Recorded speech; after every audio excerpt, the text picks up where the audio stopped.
happy feast day to everyone. Happy St. Patrick's. And you notice how the church then applies these readings, and this is how the church understands the vocation or the life of St. Patrick's. So as we see the gospel itself, that the whole reaping or evangelizing of Ireland is seen in this part of the gospel where they are made fishers of men, and Patrick becomes the fisher of men in all of Ireland.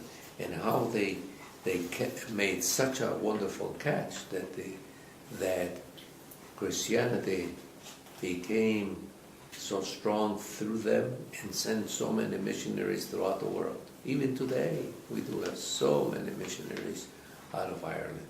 So you see how the gospel is being verified and proclaimed here, and how we see the vocation of St. Patrick in Ireland, how that is a miraculous catch. And so when we look at the history, or we are in God's hands, in God's providence, and at times we may not realize what God is doing with our lives. So in eternity we will see all that. Just as it's very hard for us to find the vocation of those people in Syria. Through so many sufferings, through so many martyrs, ever since the foundation of the church, since St. Paul the Apostle persecuting the church, those Christians there too.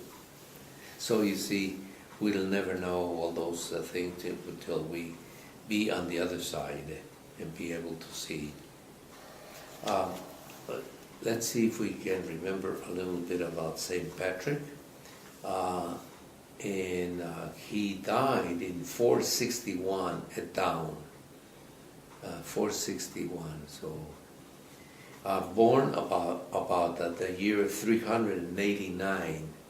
So that gives us how many? 70 some years. Wow, that's a long time for those times. Yeah. He was of Romano-British origin, perhaps in Wales. Founded Metropolitan See of Armagh, authored a Confessio, which is a testimony of his faith, the famous Lorica, Latin which meaning breastplate, a work praising Christ, is probably his. Patron of Nigeria, how about that? Mm-hmm. Also by El Paso. The cathedral is named after St. Patrick. Apostle and patron of Ireland. So, and we probably have so many stories of this famous saint who and you see the four-leaf clover, or the three, not the four-leaf clover, the three-leaf clover, and then once in a while they find the fourth one. The fourth one will be. It's a way of explaining the gospel. So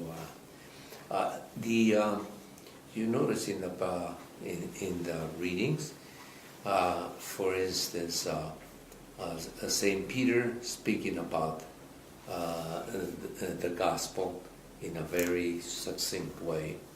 In the responsorial psalm, proclaim God's marvelous deeds to all the nations. Marvelous deeds, Magnalia Dei, is a short phrase to say the entire gospel. And so you remember also in the early Christians, they would have a little fish, and the fish is a whole creed, a profession of faith.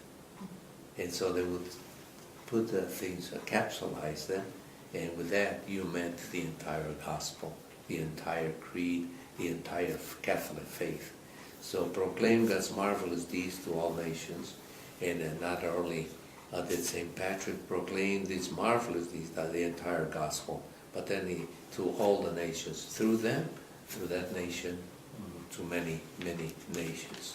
So let us then ask the Lord to continually open our eyes, make us fishers of men, send us out so that we may be as good missionaries as Patrick was.